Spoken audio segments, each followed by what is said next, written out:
pleasure to be here today. And our speaker today is going to be Kim Anderson-Young, who is the owner and president of Security Title, Guam's premier title agency. And she's going to speak on the power of sale as it relates to trust documents. She's actually trying to change a law, and so she's going to speak to that. And if you have any obscure questions about real estate, title insurance, or things like that, please ask them to her because she's the one that'll know the answer. Secondarily, I wanted to say I believe Carl Gutierrez is going to be our speaker on May 6th. So the speaker selection committee is still doing a bang-up job. Congratulations. And now, without any further ado, Kim Anderson.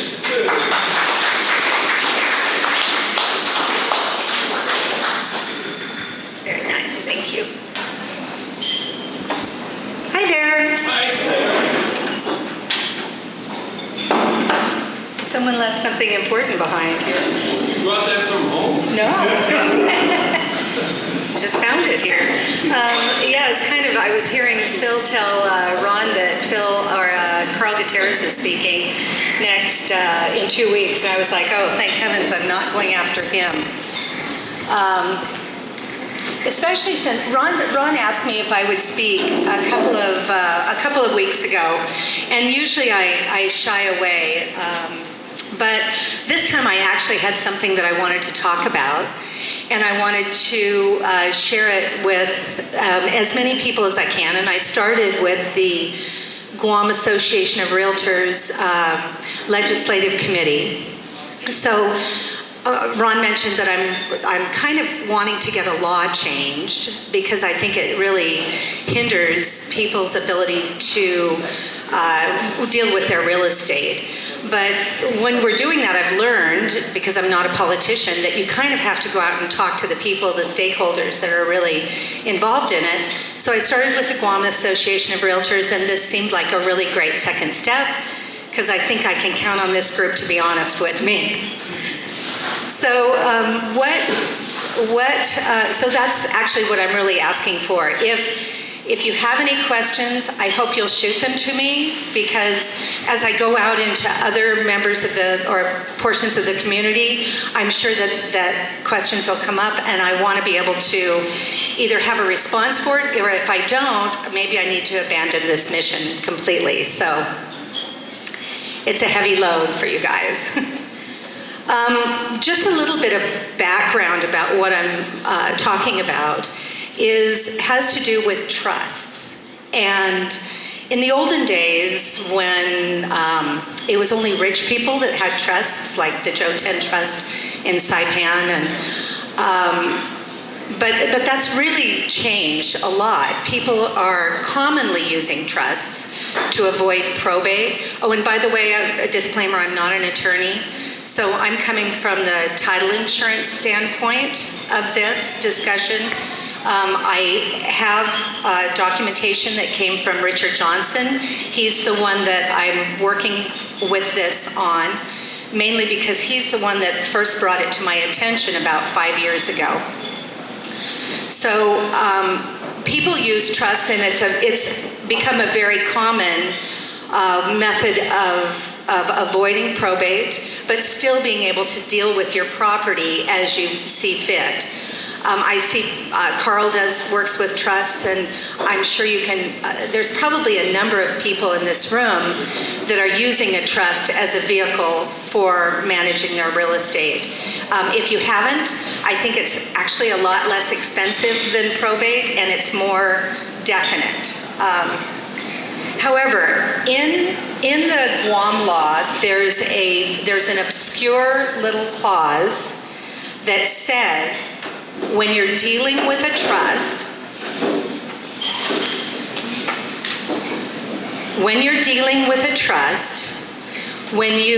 so if you own a piece of property and you form a trust, it's important that you do what's called funding the trust.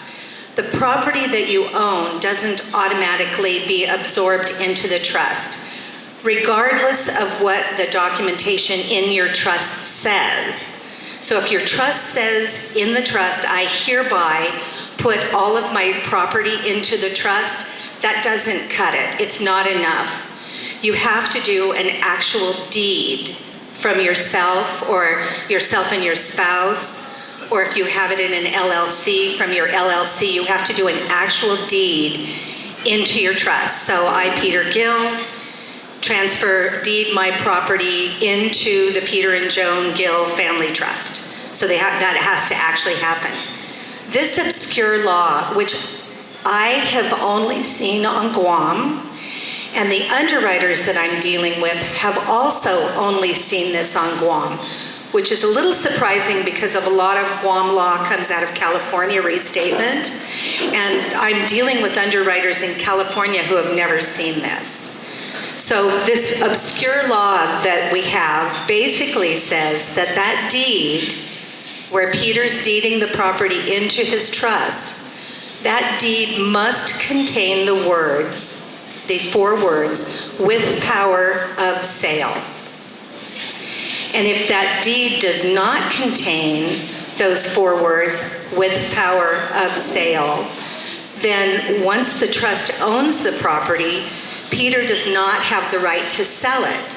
He doesn't have the right to mortgage it, because if you're mortgaging a property and the lender forecloses, that is considered a transfer by foreclosure. So absent those words, and it says the law is broken into 2 pieces, 68 and 69, and it says if an instrument contains the words with power of sale, then the trustees of the trust have the right to sell. 29-169 says if it does not contain the words with power of sale, you do not have the right to sell the property. So, where'd this come from? Richard Johnson explained to me that years ago, who's our current Chief Justice, Robert Torres, is the one that pointed it out to him. Because I think lawyers would do trusts, and it was very, very common for an attorney who drew a trust up not to know this obscure little law. And they would not include the words with power of sale. It's very, very common for it not to be included. And maybe about a month ago, for some reason, every single problem that we were dealing with in our company, and also the other 2 title companies, because we were talking back and forth, had to do with this, with power of sale language. And I just kind of hit the wall with it, and I called Richard and I said, do you have any ideas on how we can fix this? No place else has this requirement that basically ties the hands of the people who have transferred their property into a trust. And he stewed on it, he thought about it for a while, and then he finally, and we met with the underwriters about it and spoke with them, and finally he said, I think the most effective thing is just to repeal these 2 laws. So Richard wrote a law, and we went with bipartisan support for the law. So Tina Munya Barnes and Jim Moylan have introduced this law. Basically what it does is it repeals the requirement to have those 4 words. And the cure, if a deed did not have the words with power of sale, the cure was you had to go to court and ask the court to allow you to do whatever you wanted with your property, be it to sell it or to mortgage it. There's even discussion about if you wanted to distribute the property to beneficiaries. So it really ties a person's hands.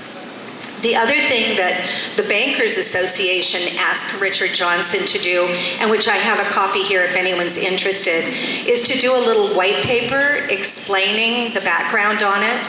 And so I've got 2 things. I've got the white paper from Richard Johnson, if you're interested, and I also have the law that's been proposed. So it's really simple. Let me talk a little bit about when a trust has items that it wants to control the way a property is handled. Let's say you have a family property on the beach, and you don't want that property to be sold ever. You would put that in the body of the trust. You would say, here's the family land. Anybody, here's other family land. The beneficiaries, the trustees, successor trustees are free to sell these properties, but thou shalt not sell the family beach property. And those sort of things are found within the body of a trust. So that's different from what this law says. This law is saying you cannot deal with you can't mortgage or sell any property that's in the trust without those words. So we still have to go to the trust. If you're an attorney, or if you are a title person or a lender and the property's in a trust, you always ask for a copy of the trust or a certification of the trust. And that certification will say who the trustees are, that there have been no amendments or that there have been amendments. And the trust will clearly say if there's a limitation on what can be done with property. It also has to do with other things, not just property. It's just property is all I ever think about. I don't think about motorcycle collections or things like that. So anyway, where was I going?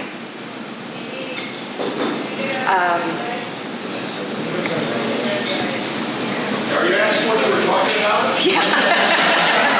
I was gonna, Giving an address on dementia. thank you. But anyway, so because I'm pretty much, this is really a small little snippet, so when I go down these rabbit holes, sometimes I lose myself. But anyway, so that's basically what this is intent. I was talking about in the body of a trust, it'll tell you what you can do. And so if someone's selling a trust property, a person who's interested in the transaction will have to ask and make inquiry anyway to see if they have the right to sell. So these words, these 4 words, are really, it's an unnecessary burden on people who own property. It's not something really for their protection, my flawed opinion, but Richard Johnson agrees with me.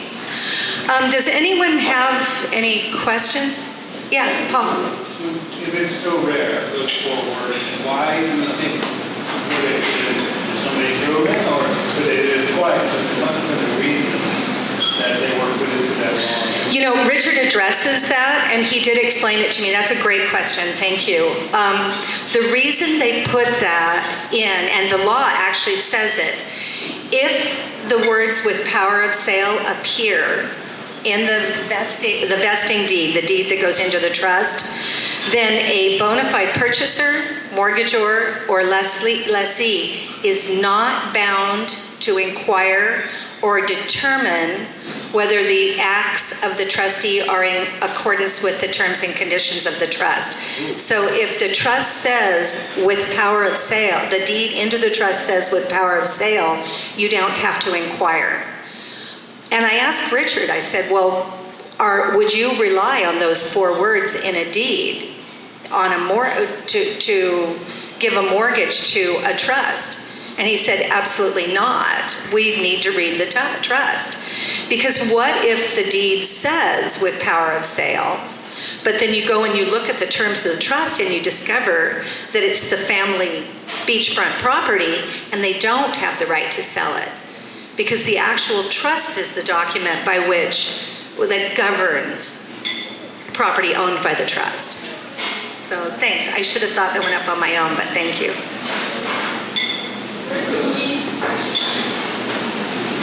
When was that law made? When was that instituted then? It's table over there.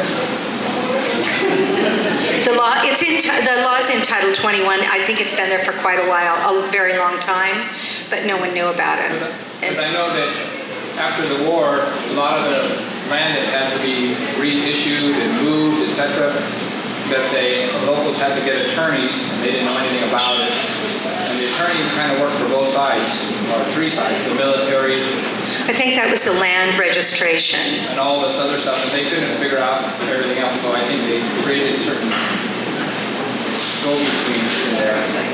This specifically has to do with trusts. Trust. Yeah, yeah. So, Carl, Phil, Just a thought, I know Chris Murphy was trying to get the law changed. Had to do a home inspection on sale, whatever it was.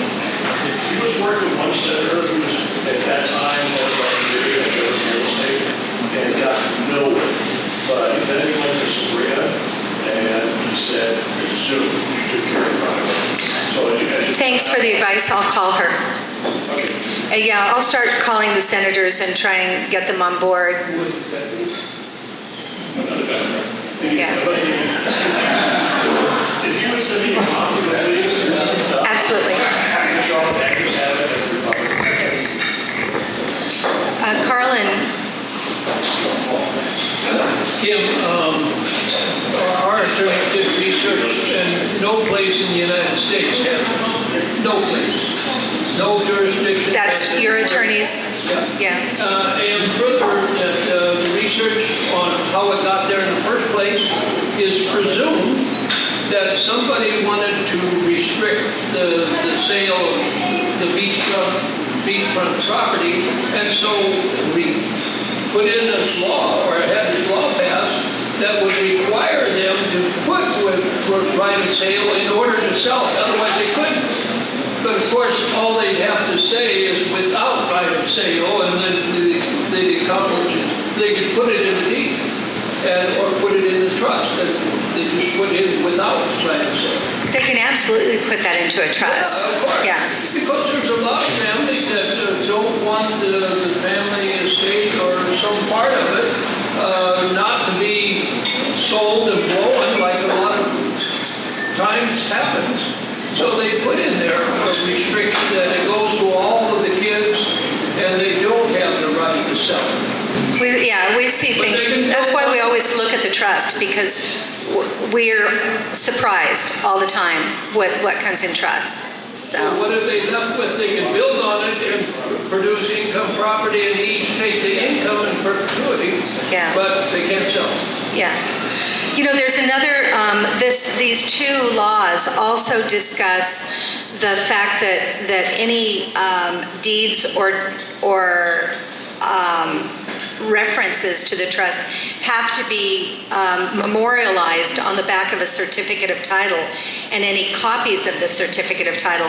This is a really big problem because land management in 1997 discontinued the automatic issuance of certificates of title.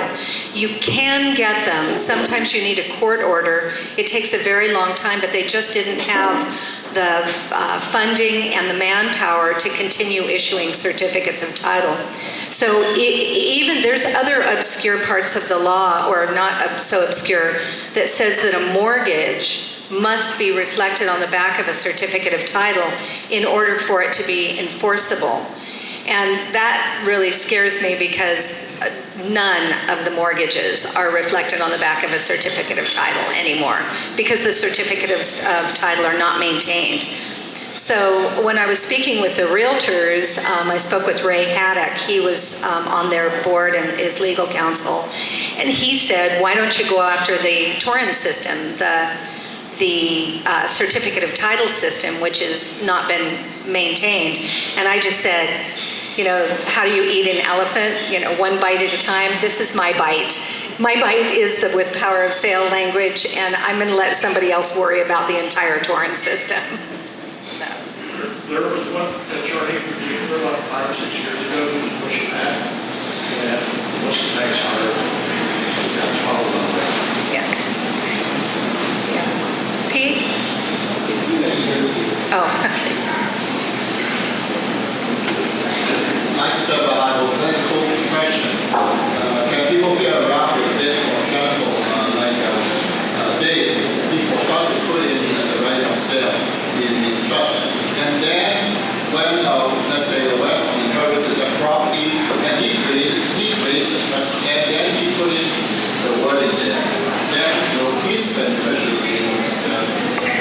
The biggest problem is that when Dave created his trust and it doesn't have the power of sale, then if West was going to inherit the property, he would need to go to court and have the court approve the transfer.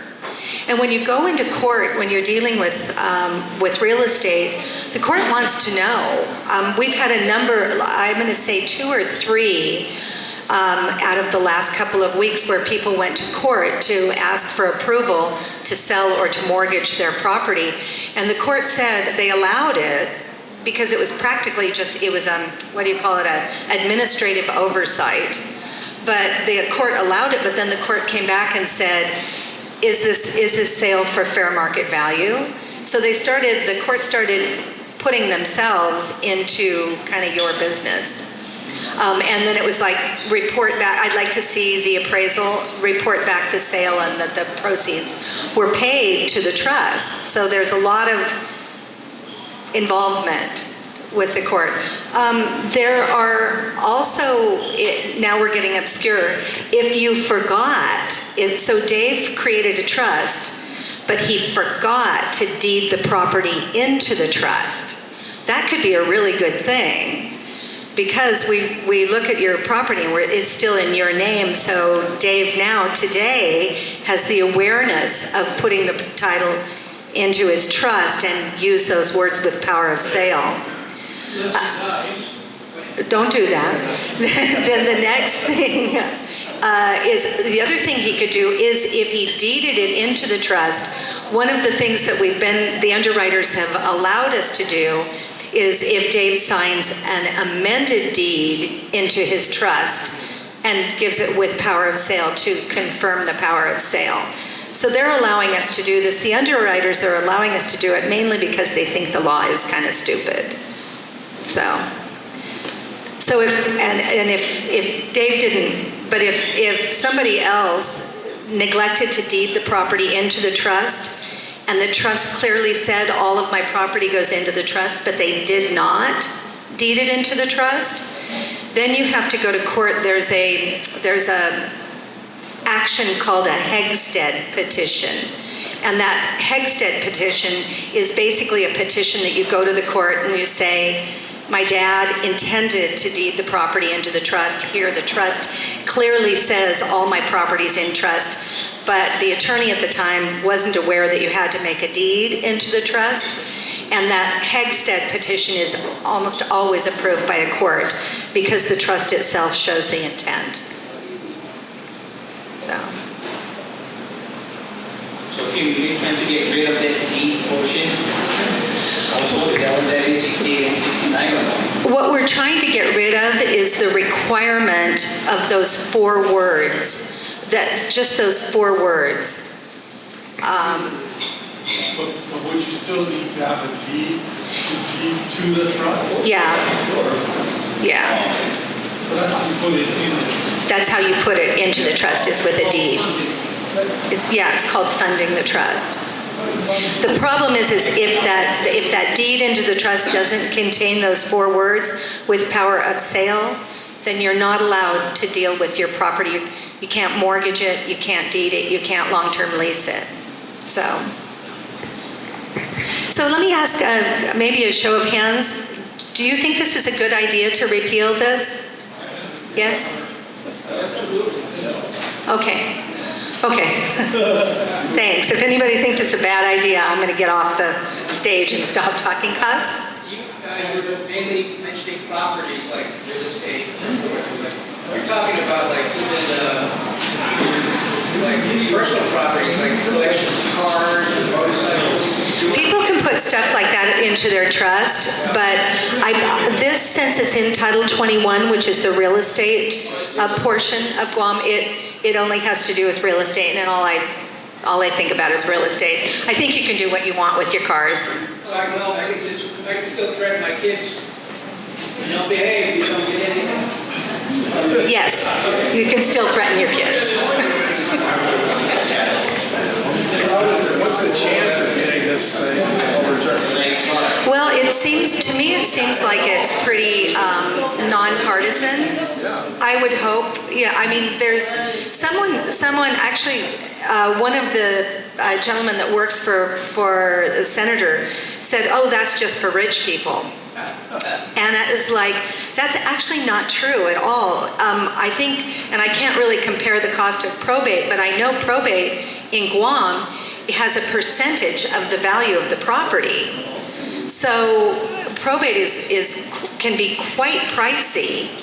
And, you know, I know, I think trusts are, Carl could speak better to how much it would cost to produce a trust. Well, on Guam, they range anywhere from $3,000 to $7,000. Between 3,000 and 7,000, and then you're not doing probate. And But you're getting a lot of ancillary, for instance, if you were asked if you couldn't toss or wash tomorrow, who's going to push you around? Well, that would be my wife, not unless it's in writing. not unless it's in writing. And so you need durable power of attorney. Yeah. So there's a whole bunch of estate planning documents that kind of work together. And the trust, basically when a trust is established, and it can be for a lot of reasons, but generally speaking, the vast majority of trusts are revocable while the settlers or the initial trustees are alive.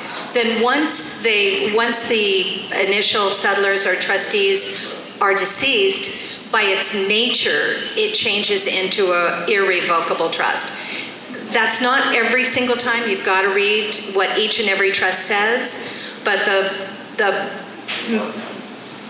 the overall majority of trusts are revocable, completely revocable during your life, and then become irrevocable when the last of the two initial settlers passes. Half of it becomes irrevocable because we're a community property state. Half of it becomes irrevocable after the first death. So that's why we read what the trust says. Ronnie? I was wondering, Kim, if you have multiple properties in different states, do they all have to be deeded into the trust here and have those 4 words? Yes. Even though it's not represented? Actually, let me backtrack on that. That's not correct. What you would do is if you have property on Guam and you establish a trust, you want those 4 words. But you would want to take your Colorado property and you would want to deed that into your trust. I don't know if I was doing a title search in Colorado and I saw the Madeline Conley Revocable Trust, I wouldn't be looking for those words. That's a good question for somebody in Colorado. Because it won't be recorded here. So It'd be it's only recorded. here that we need it. We don't need That it in deed would be Colorado. recorded in Colorado for the Colorado But property. if you don't put those properties in your trust, and you've got 4 different properties in 4 different states, you're going to go through probate in 4 states. No fun. But you can put property into a Guam trust. Yeah. Yeah, But it has to be in all deeded. states. It has to be deeded Yeah. into that. Yeah. I was hearing that the Guam attorneys don't have authority to make the contracts on the U.S. mainland. Is that correct? So for example, let's say I had a house and I put my name and some maybe child's name on it in the States, and then I said I want to take my name off. I'd have to go and get somebody in the States to make that legal contract and not from Guam. I think most attorneys don't color outside the lines. They usually stay within the place that they're licensed to practice. What I understood is that you could get any attorney in the United States to make that contract or remove that name to make it legitimate within the United States. But Guam wouldn't be allowed to do it for you to be legal in the States. Is that true or not true? You know, all you have to do is you go to the title company where you closed the deal in the first place. Yeah. And you go to them and you tell them that I have rearranged my affairs, I now have a trust, here's a certification of the trust, and I want to change this to my we also, if you wanted to do something in like San Diego, I would refer you to a title company in San Diego. Also, if you transfer your title into your trust, and if you've purchased a title insurance policy when you bought the property, you can have an endorsement. There's some language with some of the underwriters that believe that it automatically transfers. But what we prefer something a little more secure, which is if you transfer your property from your individual name into your trust, if you come see us, we'll issue you an endorsement that acknowledges that the trust is also insured. This is a little bit out. But I've run into a situation where I'm not clear because I'm a organic citizen of Guam, because I was naturalized from Guam. You're lucky. And they said, well, I'm lucky for the assets I have on Guam. But apparently the assets I have in the U.S. is I'm going to be taxed at 60%. Yeah. So how do I put everything in the States in my girlfriend's name? Yeah, I was wondering, can we still put that in the trust? Or? You needed an estate planning attorney. I couldn't even talk. This is my, remember I'm eating the toenail of the elephant. An organic act citizen that has property in the mainland is for estate tax purposes as a non-citizen, non-resident in the United States. Does FIRPTA apply? FIRPTA, the Federal Investment in Real Property Tax Act for non-U.S. citizens? I didn't have my thought on it. And then I kept asking, oh, it's just a formality. But I go, no. Come on, we shouldn't be there. We shouldn't be there. But the best advice I've received is that you put everything in your name and everything over there in her name. That's the only. But I don't think that all can go in a Guam trust. Yes, that's separate property. On a separate property, in the same trust. Separate property. If that's, thank you guys. Thank you. Oh my God. Anyway, if anyone's interested in what the white paper or the law, it's right there. Thank you very much. Thank you.